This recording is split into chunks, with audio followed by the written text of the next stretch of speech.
Okay. Welcome to the Squeaky Bum Time Podcast with Mike and Laurent. It is Thursday, March 4th. Wow. In this episode, we will review Spurs v Fulham and our disconnected view on what actually happened. Liverpool dropping it again. Man United and the upcoming massive, but actually not really a big deal, Manchester derby between Manchester United and Manchester City. But Mike, talk to me about Spurs and how we got, where were we so disconnected? What did you see? And what did I see? Okay.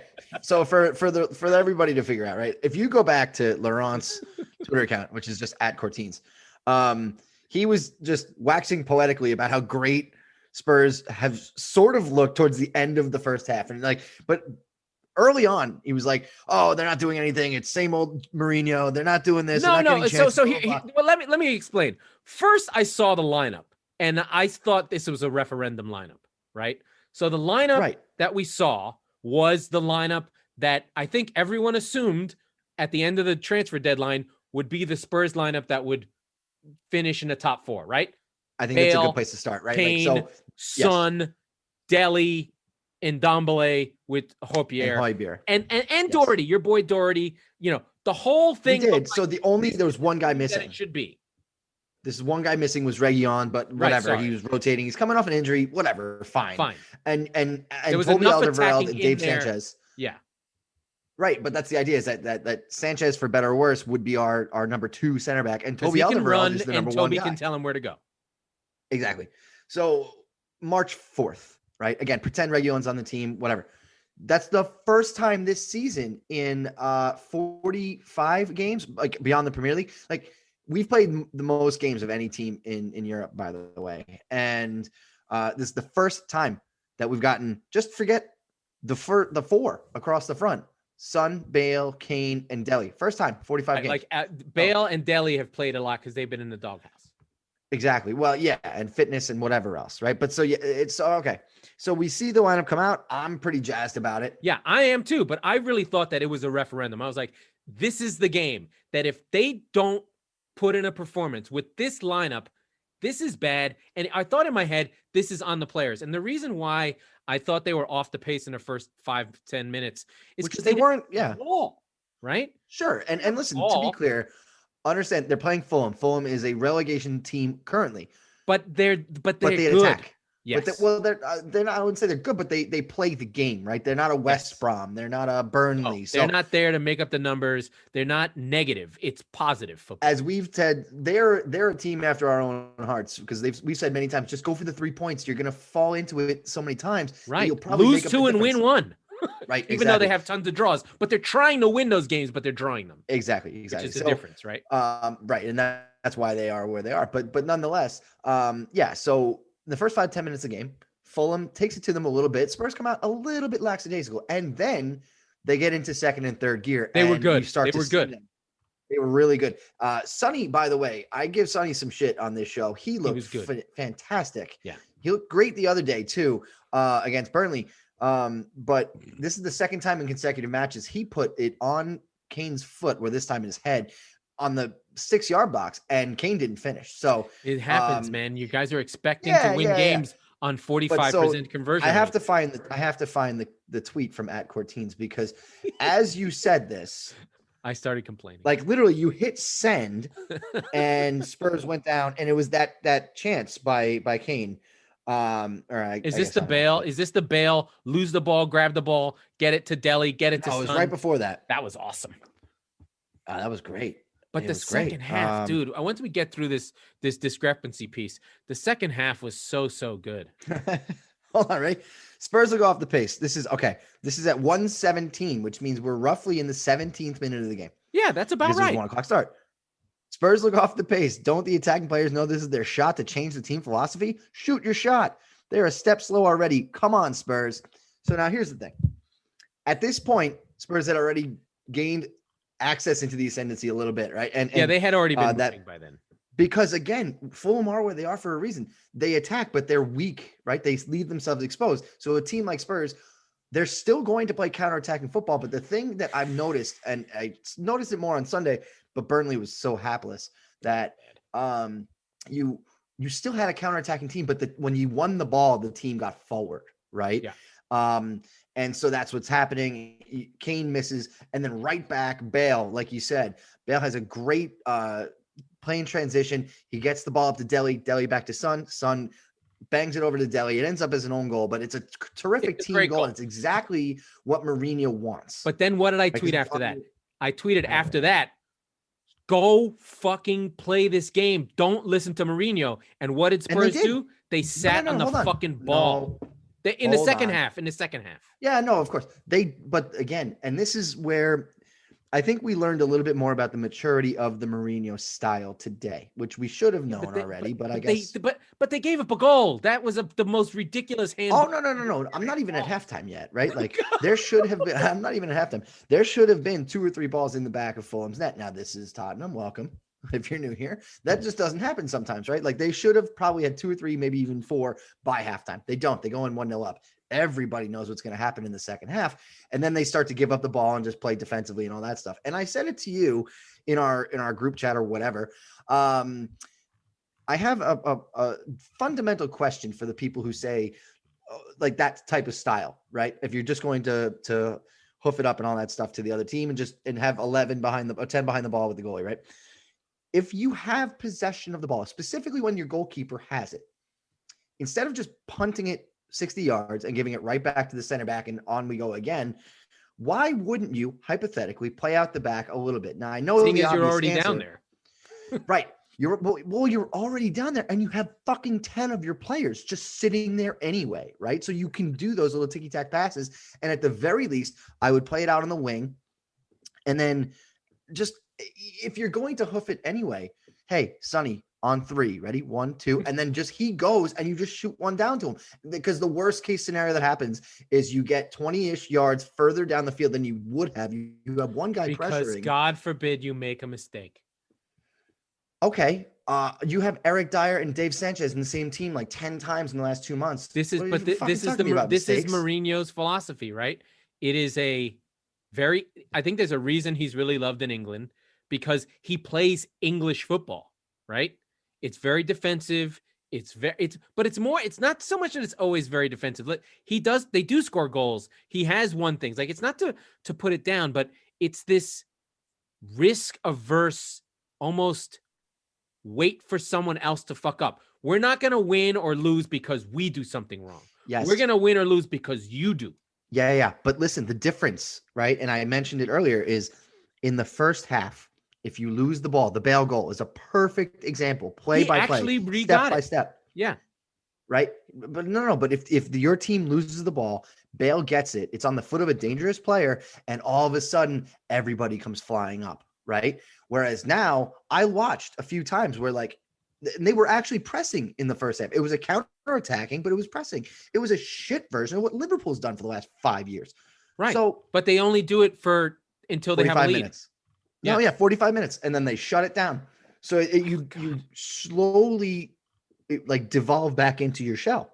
Yeah, I think the players play with fear. I think Mourinho gives them a hard time. Sure. Anyway, Spurs in the second half were diabolical, and horrible. They probably deserve to lose. Or so let's talk about the handball for a second. So if you didn't see the game, by the way, just before this real quick, Davinson Sanchez fucking sucks. He's terrible.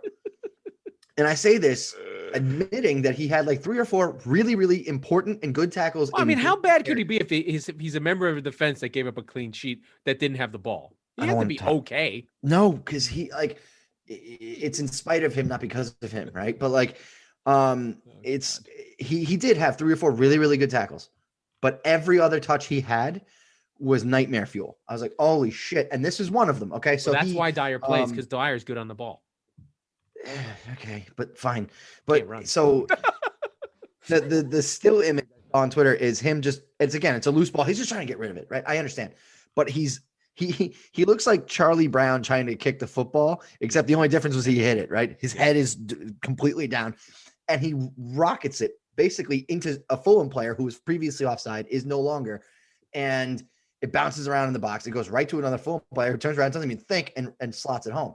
Right. Now, in the process of Davinson Sanchez being a blockhead, that's the second Charlie Brown reference, is it hits. All right, he's got his hands at his side. That should never be a penalty ever. Okay. I agree with that, but I don't think there's any argument about this call, right? Because no, there isn't, because the rule is absurd. So I think it's absurd. It's your fault. Your fucking Laurent goal. That's your own fault. Right, but that shouldn't have counted either, because it's the exact same idea.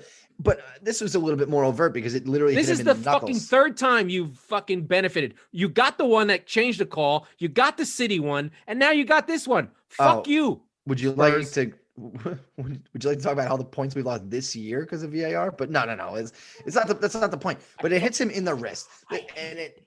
Would you like to talk about the Champions League final for a second? Specifically, if that hits him in the armpit, come on, man, what are you talking about here? And even though his arm was extended from his body, but if it hits you in the wrist, I think it should stop play, right? The referee should have blown it dead. The problem is that it was hard to tell, and the real problem is his hand wasn't there, and it hit his hip. Probably bounces right back to Maha or whoever that guy was. Maja. He's in the Sunderland documentary. He's the guy who gets transferred in the second season. Okay. So he's famous for other things. Yeah, I just hate VAR. I don't even want to talk about it anymore. Yeah, I just find it. We had three goals taken off in these two games for VAR.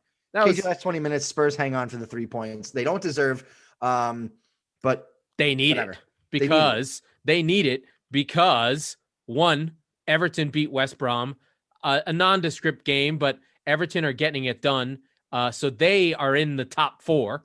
So Everton and for an Ancelotti. Hour and a half, yeah. All right. And then Chelsea play Liverpool. Liverpool lose 5 in a row at home. For the first time ever. Other managers would get fired. Ole Gunnar Solskjaer should be like, hey, Ole out crowd. Where's the Klopp out crowd? Yeah.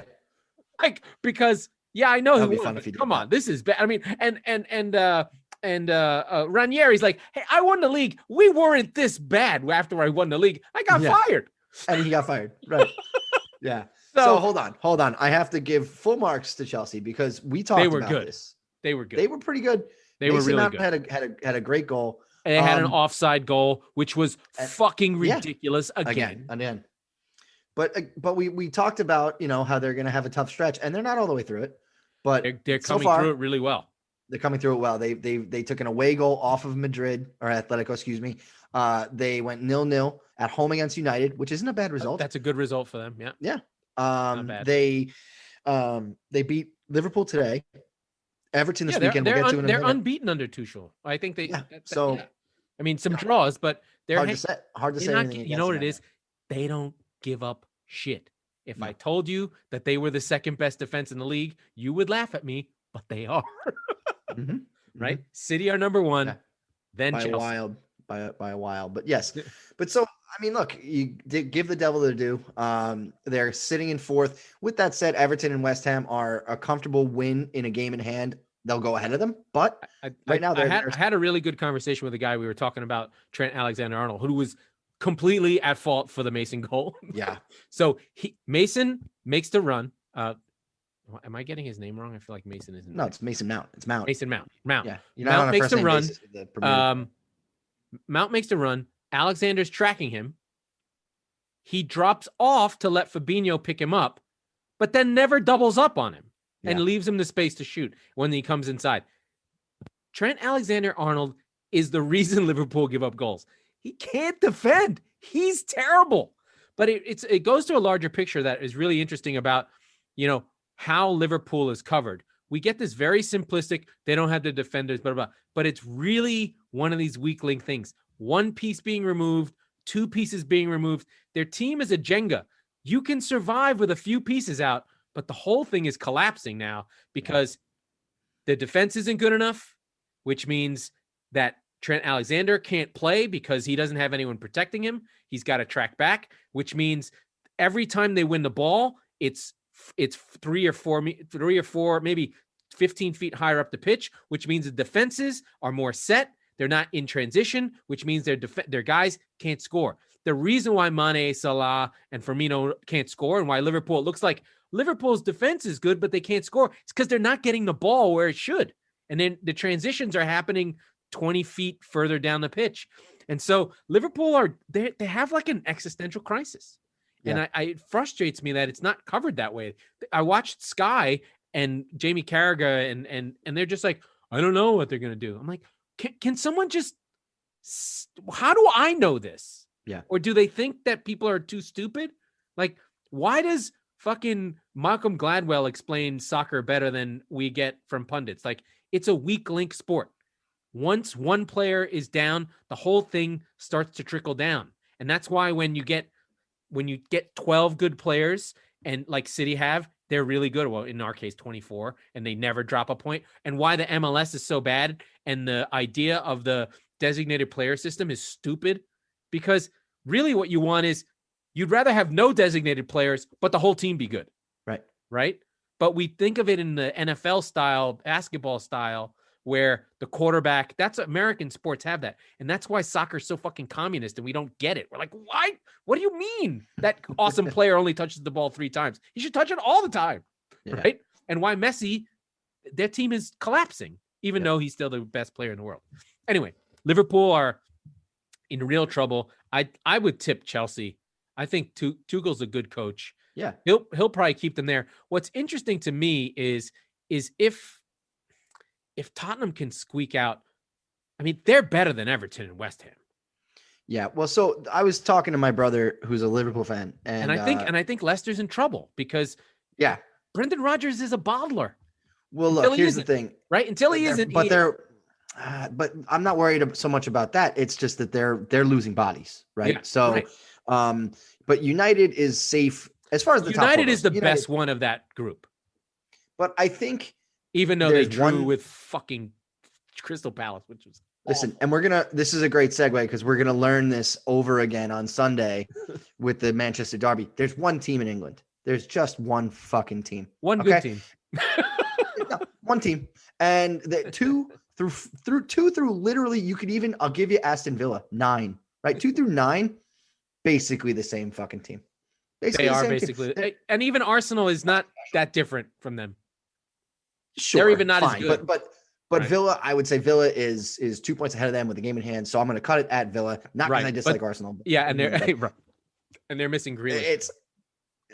So I mean, like, have every team in that list had their problems this year? Absolutely. Yep. Except for maybe West Ham. This is probably a best case scenario for them. But are you going to tell me that any of them are worth a goddamn? But nonetheless, here we are. And you have to, you have to give Chelsea credit because they are looking really pretty to go into the quarterfinals of the Champions League. So, I mean, if there's any team there, and they have the squad depth, they have the best. Well, between those teams, Chelsea has the best squad, and not the best coach, but the best coach that won't fuck up their good squad. No, he's got the best triage doctor, is what they've got. Right? Yeah, but I mean, if Ancelotti had Chelsea, they'd be good. Oh, of course. But right. So like in a season of turmoil for literally every team on the list, save for West Ham, they seem to have found the way to stop the bleeding and figure it out pretty soon. And listen, they spent $1 bajillion in the summer, and it's starting to show up, right? And Mount is coming good. So I mean, but I don't really.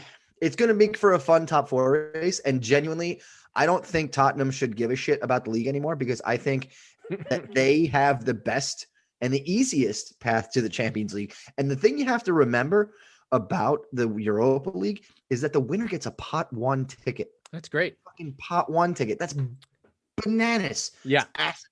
But think about it. Right? It's 10. It's like 25 million if you win, and then you get into the Champions League, which is like guaranteed 60. But But you get a pot 1, which means you're going to get a sweetheart draw. Yeah. 8 times out of 10. Right. Yeah. But let's go. We got to talk about United. They drew again. They're now just not scoring because the luck has run out, and their system of having no system is failing them. And Roy Hodgson has had 5 shots in the last 2 games and gotten 4 points because Crystal Palace are evil and I fucking hate them for ruining. I tried to get Brighton in, and I did listen to a bunch of stuff about Brighton that I wanted to share. That's pretty funny. Like I felt like we were on the cusp of this, and now the rest of the media has now picked up on Brighton. That sucks. Foiled again. They actually had the Brighton writer from The Athletic, which I didn't know there was a Brighton writer. Which we should have had him on. We should have been like, hey man, yeah, he'll be on. He doesn't. Yeah, he didn't give a fuck. He's like, oh, they're in America. Yeah. So there's that. We should probably talk about the Manchester Derby, which I don't think is a contest. I think City fucking blow them away. That was what I was alluding to. There's one team in England. So, and like you said, United doesn't really seem to have any answers at the moment.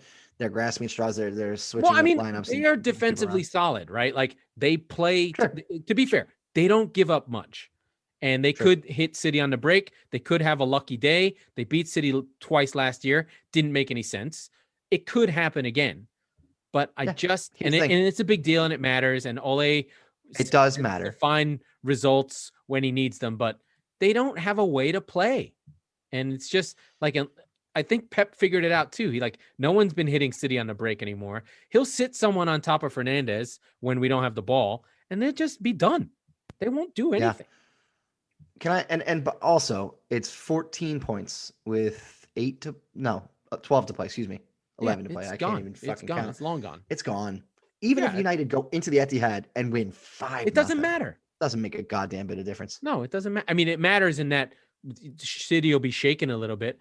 I mean, the weird thing is this season there were let's sort of go through it really quickly. There were sweethearts that we loved from top to bottom. Aston Villa has been slipping. They're not scoring. Leeds is still doing its Leeds thing, but it's kind of okay, they're where they are. Wolves, you tipped them early, but they had a tough season. They're not going to go down, but they're not going to have a great season.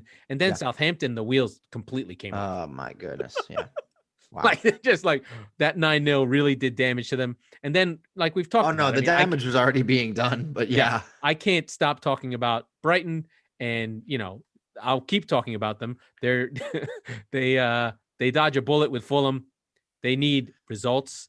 And that takes us into this weekend. We had games Thursday and we're back at it.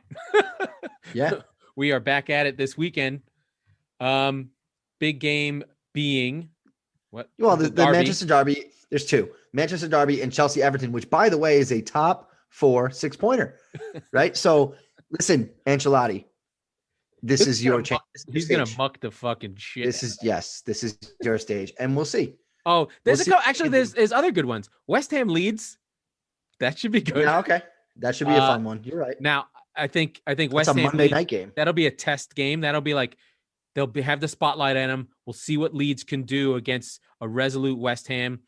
Leeds are terrible on set pieces, and West Ham love set pieces, so they could score their goals that way. You have a revenge game in Spurs versus Crystal Palace. They should run this lineup out again and just go get this team. Stop trying to sit on fucking Leeds. Seriously, I'm not even being funny. Liverpool could lose to Fulham easily. Oh yeah, easily. Absolutely. If they lose again, I didn't see that. I think fucking Klopp will have to resign. I mean, that would be disaster. Is a derby? Aston Villa Wolves is a derby. Wait, real quick on the Klopp out crowd. What don't you have in Anfield right now that might be having some things to say about that? There's nobody there, right? But they wouldn't do it. They won the league last year. I mean, I think you're probably right. They're gonna get a pass. It's like in basketball. It's like Kevin Durant got hurt. It's Klay Thompson's hurt. The season's over. You just get the number 1 pick and come back. You know, it's just it doesn't work that way.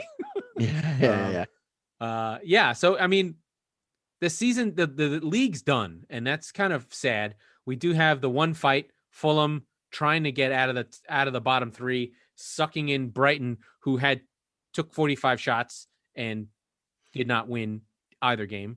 I'll keep talking about them because that's going to be the team that I follow the whole way home. We have a 6-pointer with West Brom versus Newcastle. We're praying for West Brom to fucking take points off Newcastle. Please, God, let that happen. That would be incredible. I think what we want is a draw there, right? No, all we want is the last game of the season is Newcastle versus Fulham. We want that to be a winner take all. Well, yeah, and because of the goal difference, without Brighton being involved. So we want, right. Yeah. So we want it to be within 3 points. Well, within 3, right? As long as Fulham has the goal difference, and they do, within by 3 5 points. Yeah. Or the thing that scares me about Fulham's goal difference, though, is that they could get taken to the woodshed by like an attacking team. But like, do they play Leeds again? Do they play like? Is it one of those where like, oh shit? Well, one thing that happened for my precious Brighton is, you ready for this schedule? Leicester. They have Leicester, United, Chelsea, Everton, Leeds, West Ham, Arsenal, City, Wolves. Okay. I'm going to call my bookie right now. They are bet on fucked. Brighton to go down. Brighton's going down. I'm sorry. I'm betting on them. They are in trouble because they needed the win against West Brom. They needed that Crystal Palace win.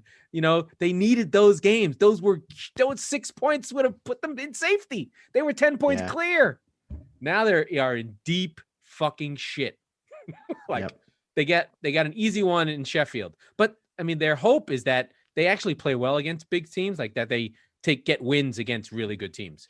But again, look who they're around. Everyone around them is in the double digits. They're -7 and in 16th. Crystal Palace -14. Southampton -13. Burnley -16. Newcastle -17.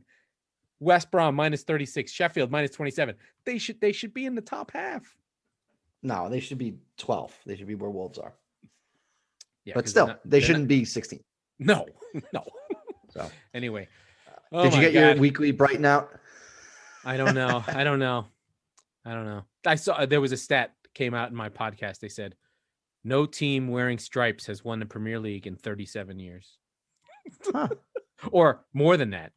So stripes, you don't want to be a striped team. So Newcastle, you're in trouble. Brighton, you're in trouble. Just get rid of all the stripes if you're in the Premier League. Was Newcastle? Newcastle wasn't the last one.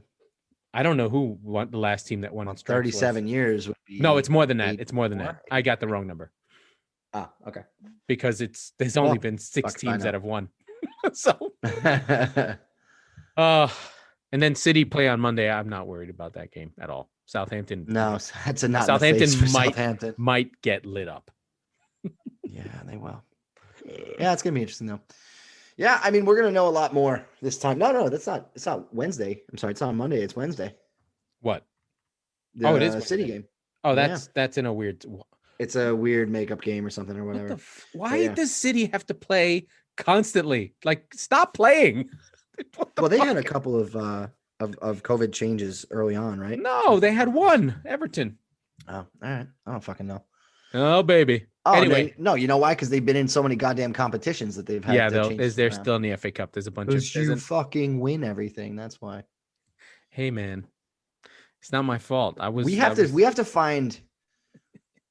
For what is it, like April 25th or something? It's not that far away. What's April 25th? The League Cup? I don't know what the exact date, but like the League Cup final. We got to figure out something ridiculous for the show for that.